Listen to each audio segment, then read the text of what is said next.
move into our next presentation with Gord Zobell from the, where are you from, Gord? Oh, Raymond, right. Gord is going to talk to us about the story of Irrican Power, and I think there's a few of us in the room that vaguely remember some of the beginnings of this, and looking forward to hearing from Gordon. Gord's worked at the Raymond Irrigation District since April 1977. He's currently the manager of the district, a position he's held since 1981. He views his time with the district as a privilege and a stewardship. He believes that a good manager surrounds himself with people that are more able than he or she because of what, sorry, I screwed that up. He believes that a good manager surrounds himself with people more able than him, and because of that, he believes he's a good manager. Gordon has been married to his wife Joan since August 1975, and life has been good to them, and they enjoy 6 children, 24 grandchildren, and 1 great-grandchild. Gordon, welcome to the podium.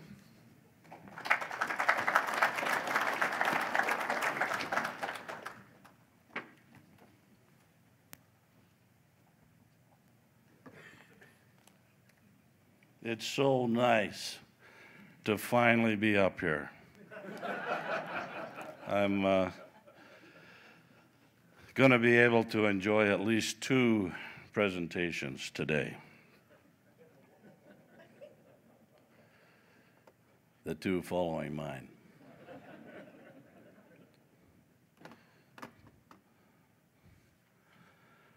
All right, so my presentation today will be, it's a great privilege, as a matter of fact, to be able to speak today on Irrigation Canal Power Cooperative Limited. The short is the Story of Irrican.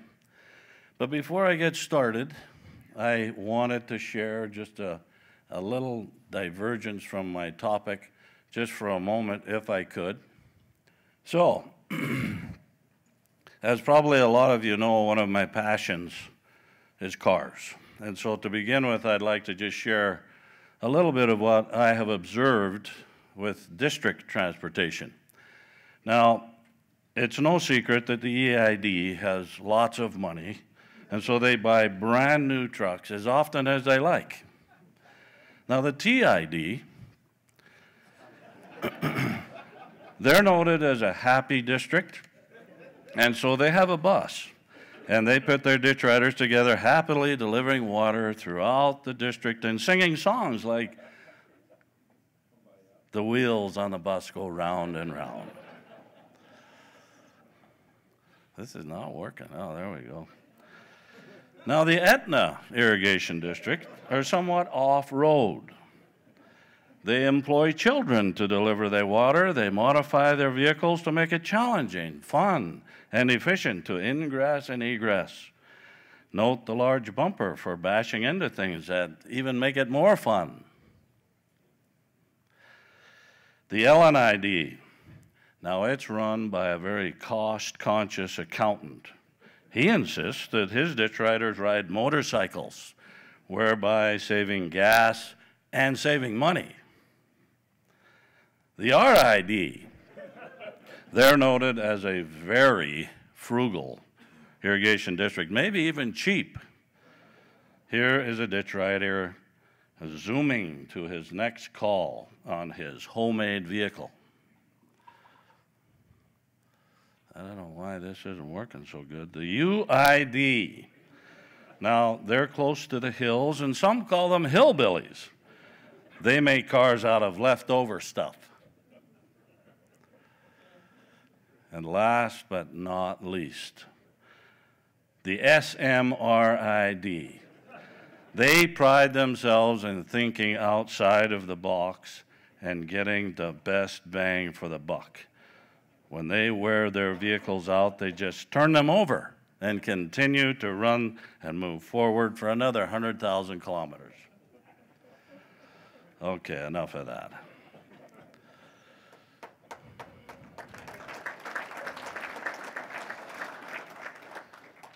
I keep pushing this button and it just doesn't want to work.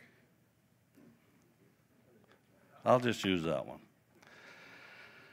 So, ladies and gentlemen, it's my opportunity to give the story of Irrican today.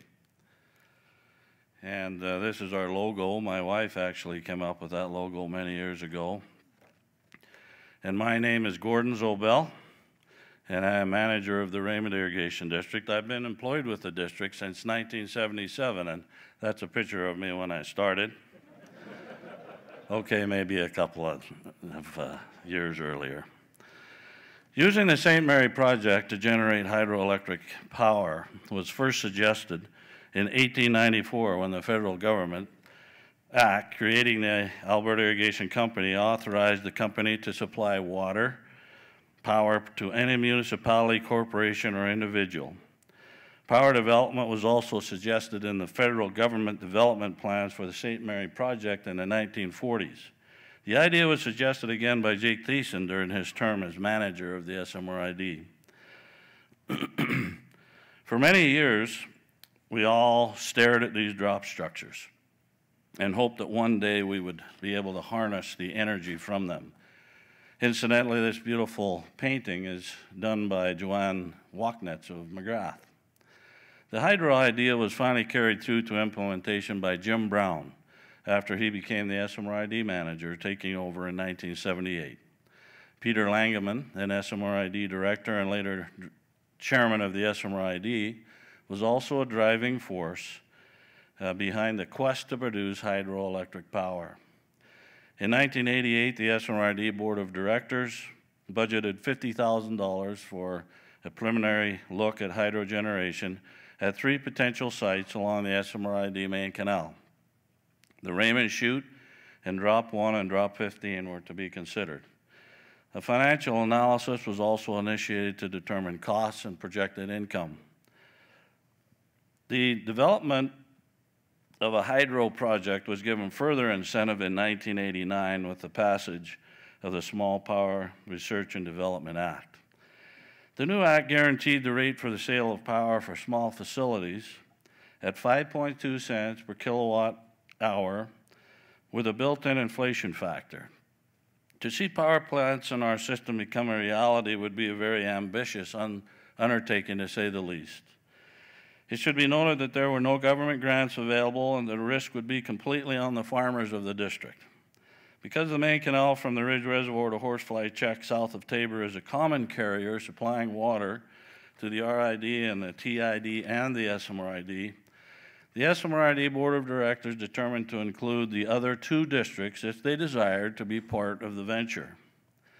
The 3 districts are tied together through a main canal advisory committee, which gives a voice to all 3 districts with regard to main canal costs and issues. The SMRID board wanted to spread the risk and also needed the extra capital the other districts could provide. It was a bit of a tough sell, as it was something that would require a great deal of capital and risk. Interest rates were high, and we would be alone as far as funding was concerned. With the implementation, with the recent amendment to the Irrigation Act of the day to permit an irrigation district to engage in activities other than the conveyance of water, coupled with the new Small Power Act, the project had reached a point where it just might be viable. A proposal was presented to the Main Canal Advisory Committee in early 1990. An application to the Alberta government was made and accepted to allow SMRID to produce up to 33 megawatts of power under that act.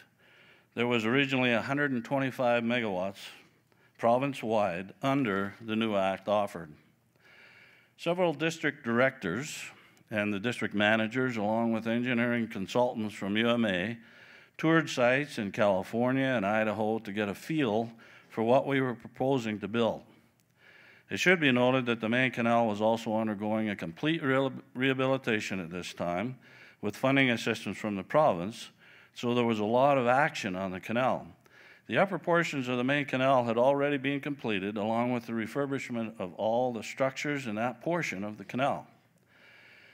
Bob McPhail of Watkinson, Hanhart, due to Dorchuk, which later became MNP, assisted the districts with many possible cash flow projections. The RID is the little brother of this organization. And our then chairman, Bob Wild, and myself spent many sleepless nights dreaming about the millions of dollars this project would require and of where the money was going to come from. But Bob Wild was very forward-thinking, and the RID was in from the get-go. Being the middle child, the AIDA was very thoughtful and concerned, and early on they just about chickened out. But happily they didn't. The new venture would be a standalone entity apart from the districts. Our own Tom McLaughlin, who's a local lawyer, an irrigation law professional, drafted the legal agreements, which were many, and down the road of power production we began. In early 1990, the Irrigation Canal Power Cooperative was formed. It's the offspring of the Main Canal Advisory Committee. The cooperative was set up to split ownership between the 3 irrigation districts that used the SMRID Main Canal. The shares were based on total acres served within each district. The partners and their percentage of ownership agreed to the percentages noted, 75, 15, and 10. A board of directors was set up with representation from the 3 districts sitting as members, 3 directors from SMRID, 1 from Tabor, and 1 from Raymond. The manager of the SMRID was to act as the manager of the cooperative. The assistant manager would be the TID manager. The secretary-treasurer would be the manager of the RID, with the day-to-day bookkeeping being done by the RID. Under the ID Act, ministerial approval was required. Shirley McClellan was the associate minister in charge under Alberta Agriculture at that time, and she determined that a plebiscite must be passed by the water users prior to the project proceeding. This set construction back 1 year, but in the meantime, construction costs and interest rates decreased. The plebiscite was successful with overwhelming support coming from the water users of the 3 districts. It was presented to them on the premise that this project was to benefit the water users of tomorrow. We asked them to put up no out-of-pocket money, but they were asked to take the risk, and they readily agreed. 2 sites were chosen. Now, during this time, Dale Miller, a water resources engineer of UMA and the project manager for the Raymond plant, determined that a better site to build the Raymond plant was just above where the environment canal enters Ridge Reservoir. A 27-foot cut combined with a balanced 27-foot fill and a half a mile of penstock would gain us an additional 50 feet of head than at the previously proposed Raymond Chute site. The second plant was considered at the Chin Chute, where water enters the Chin Reservoir. After looking at many possibilities, funding for the first 2 plants was obtained through the districts from the Alberta Municipal Finance Corporation, AMFC. Irrican had no assets and was unable to borrow money, so the districts borrowed the needed funds and in turn lent it to Irrican. It was determined that we did not have the local engineering expertise to build these plants, and after a great deal of consideration, 2 engineering firms were hired to design and oversee construction of the first 2 plants. UMA would head the Raymond plant with assistance from a California firm, Tudor, I think, is that right? And the Raymond plant with assistance from the the Chin plant would be CH2M Hill. Tenders were let, and construction of the first 2 plants began in the spring of 1992. This is an overview of the construction site. It took 2 years at the Raymond site to build these 2 plants simultaneously. Now, the Raymond plant is located 4 miles south of the town of Raymond on Highway 844 and produces between 5 and 18 continuous megawatts of electricity between April and October of each year. You can see the approach canal from the environment at the bottom of the slide, the penstock about mid-slide, and then the power plant down at the top of the slide. There's a blow-up of it. The Chin plant, now that's the finished Raymond plant there, looking south. The second plant is located 30 minutes downstream at the entrance to the Chin Reservoir. You can see where the spillway goes into the Chin Reservoir. The dam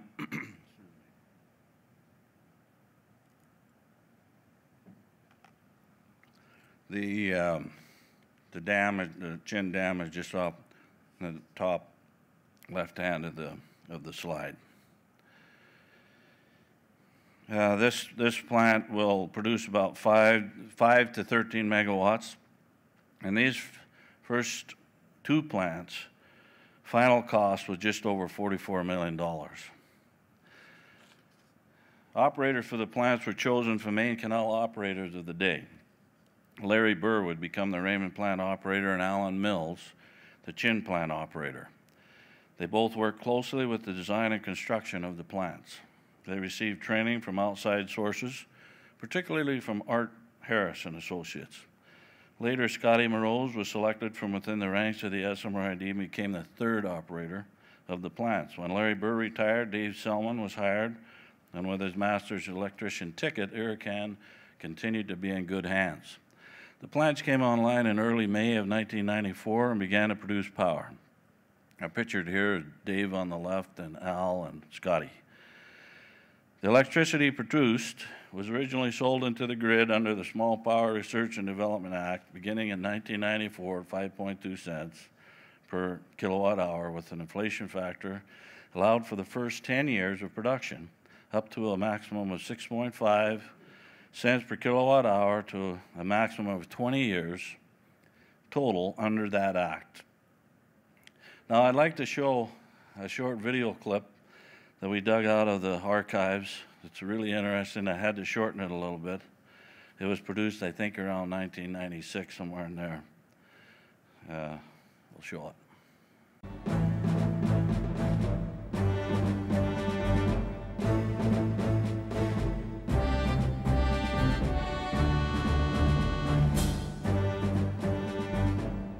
The Chin and Raymond hydroelectric projects are run by the Irrigation Canal Power Cooperative Limited, which is owned and operated by 3 southern Alberta irrigation districts. Incorporated in 1990, the cooperative is made up of the St. Mary River Irrigation District, the Raymond Irrigation District, and the Tabor Irrigation District. Combined, these districts represent almost 2,400 farmers and deliver water to about 500,000 acres of irrigated land.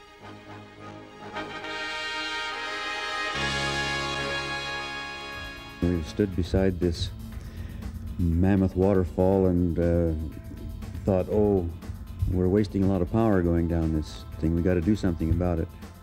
We've been working on these projects or trying to get them implemented or under construction since 1985. When the opportunity came with the legislation that was passed to allow this type of thing, we certainly felt that it would be an opportunity for the district to have some extra income to supplement the rates that the farmers have to pay. So that we will be able to continue to upgrade and rehabilitate and provide revenue to the districts to be able to continue to have districts that are in the kind of condition that will best serve the farmers. We now declare the Irrigation Canal Power Co-op project officially under construction. The Chin and Raymond hydro plant projects were simultaneously commissioned over a 2-year period. The 3 districts raised the capital for these projects without any funding from the Alberta government. They instead shared the cost for the Chin and Raymond plants. In the next 10 minutes, you'll see how these multi-million-dollar projects were put together. The initial construction begins with what you might call the basement of the power plant. This 67-foot excavation opens the area for the initial construction at the Raymond site. The material from the powerhouse excavation will be used for the embankment of the tail race canal. This canal will dissipate energy from the flow of the water after it leaves the power plant. the chill of the winter weather.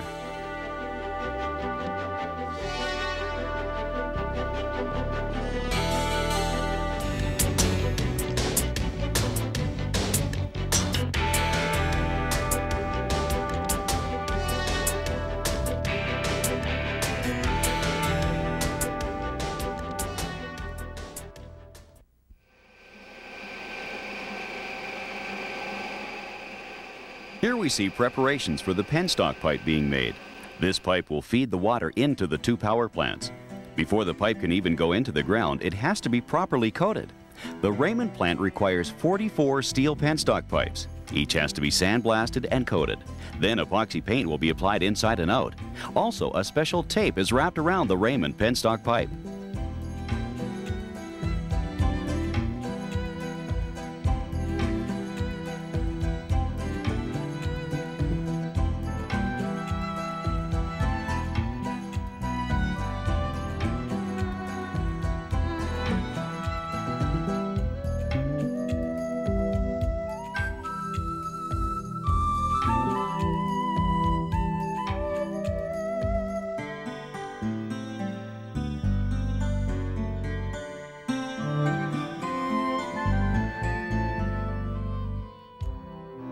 To prepare the bed for the pipe, a sand backfill is necessary in order to provide a solid level foundation for the penstock. An electrical current runs through the penstock to match the natural charge in the ground. This is called cathodic protection. Cathodic protection will keep the pipe from corroding after installation in the ground. Similar measures are used for the chin penstock. One other notable difference at the chin plant is the use of pea gravel instead of sand as a backfill.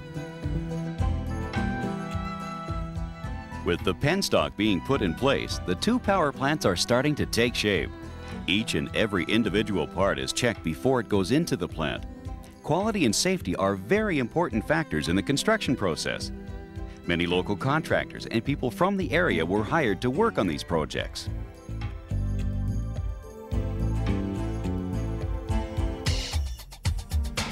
The two turbines required for the projects were manufactured by Knoll, a company from Europe. They supplied the special manpower and equipment to supervise installation of the turbines and generators in the two plants.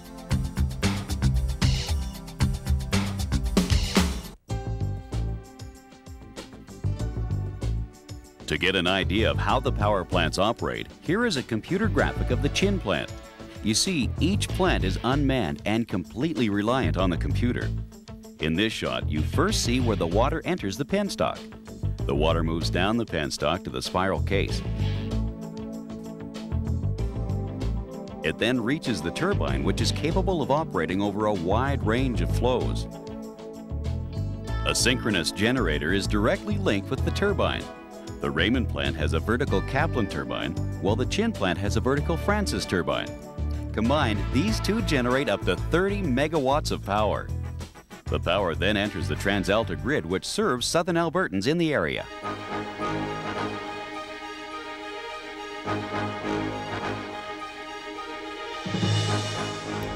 So I guess after 2 years of operation, we still have concerns.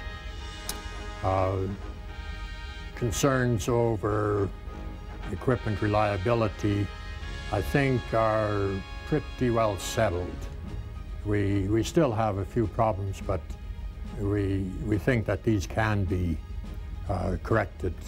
When you finish a project like this, there are a lot of little things that you will do differently next time if you get another opportunity. We didn't really anticipate the amount of work that would be involved in making it happen.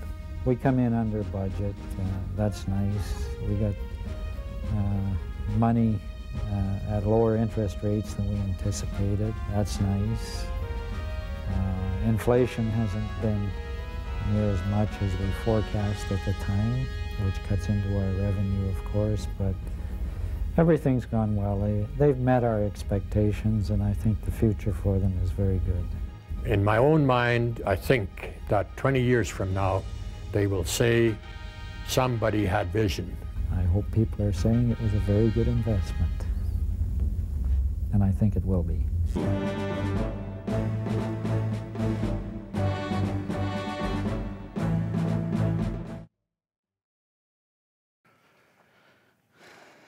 that's just a great video. It answers a lot of unasked questions. We're able to see some of those guys from years back. Now, in 2003, the board, with approval from the 3 districts, determined to build a 3rd plant. The 4, 5, and 6 drops 4, 5, and 6. I think we should call them the Peter Langeman plant or something.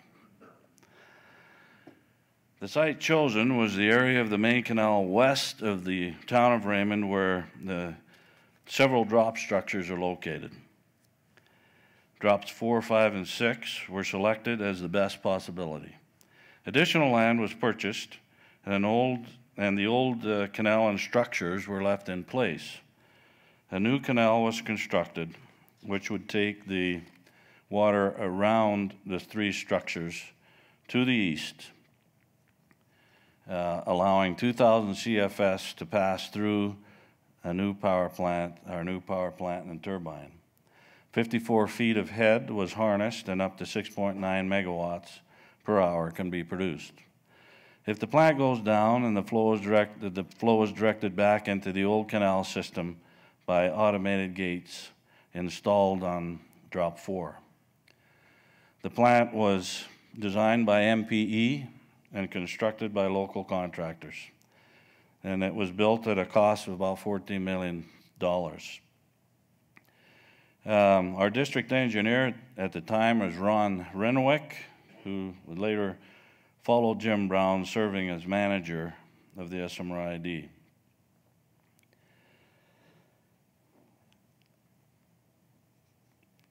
Today, Trevor Helwig has become very familiar with these plants, and we're going to hear from him next, in his role as SMRID district engineer, and he's on top of all facets of the machine maintenance and operation. And like I said, we have some excellent men who run these plants. The upstream inlet structure, that's the wicket gates going into the turbine, the computer panels, and that is the generator at 4, 5, and 6. Now, the cooperative needed $5.4 million per year to cover loan payments for the 3 plants, including the O&M costs. It's been very challenging at times, but the cooperative weathered the storms along the way and has done well and has been able to meet its obligations. A very wet year is an enemy to the output of a power plant because, of course, less water is required for irrigation. For the first 20 years, we were insulated inside the Small Power Act with regard to the revenues from the Raymond and Chin plants. And the 4, 5, and 6 plant was not a part of that process. For the past several years, we've been at the mercy of the power pool prices, but we do forward sell some of our power each year to hedge on prices, and that has worked okay for us. These plants have a 75-year life expectancy, with normal maintenance. The software is understandably dated now, and we're making plans to update this very soon on the first 2 plants as a regular maintenance requirement. Our operators are some of the best in the business, and they have really grown into their roles as plant operators, and inspections are completed regularly, and outside inspectors always comment very positively regarding the cleanliness of the plants, their excellent records that are being kept, and then the shape of the machines and the timely maintenance performed, and of the plants in general. The first 2 plants were paid off in 2018 after 25 years of debt service to the MFC, which is now the Alberta Capital Finance Authority, ACFA. And there's still money owing to the districts, but not to outside lending sources. We never had to ask the water users for funds to meet Irrican's obligations. And today, the power from all 3 plants is sold through the Alberta Power Pool under the non-regulated rate. We're also able to receive income from the sale of carbon credits and offsets into a market that has developed over the years and as environmental regulations have increased. We have a green power designation for our plants, which makes our credits very desirable on the market. The intention was that these plants were to benefit the next generation, so that the original generation would not have to take the risk, as much risk. Therefore, all of the money was borrowed, and the plants were required to make their own payment. The future has now arrived, and happily in 2019, Irrican was able to make its first payments to the districts.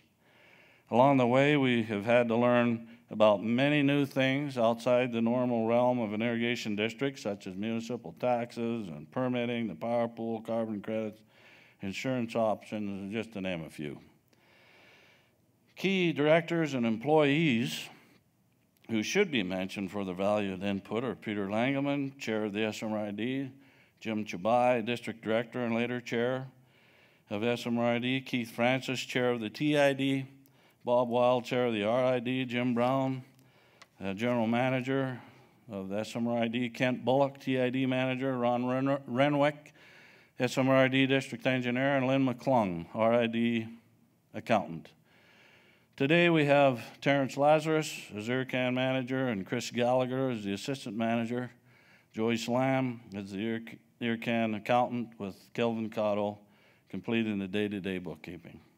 Incidentally, any district who would like to tour our plants, you are certainly welcome, and please contact the SMRID through a range of time. In closing, I'd like to honor these men of vision that you saw in the video. I had the privilege to know them individually, to see them in action, and to learn from their examples. Most of them are gone now, but their forward-thinking decisions of yesterday live on and will continue to bear fruit for many years. They led the 3 districts into a world of hydropower, which has led the way to other collaborative efforts today, one that Trevor will talk about. Their goal was always to benefit the water user of tomorrow by looking far ahead. These 3 districts involved have enjoyed what I would call an excellent working relationship over the years. The hydropower venture is a great example of what can occur with cooperation and collaboration between like-minded local authorities. My hope is that boards and managers of today will also look far ahead so that we of this generation can pass something better along to those that follow us. Now, you remember that picture of me when we first started? Well, you know, this is what happens after you're in this business for a long time.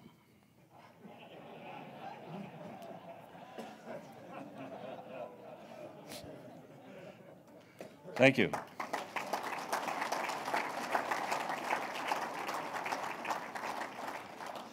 I don't know that I can answer any questions, so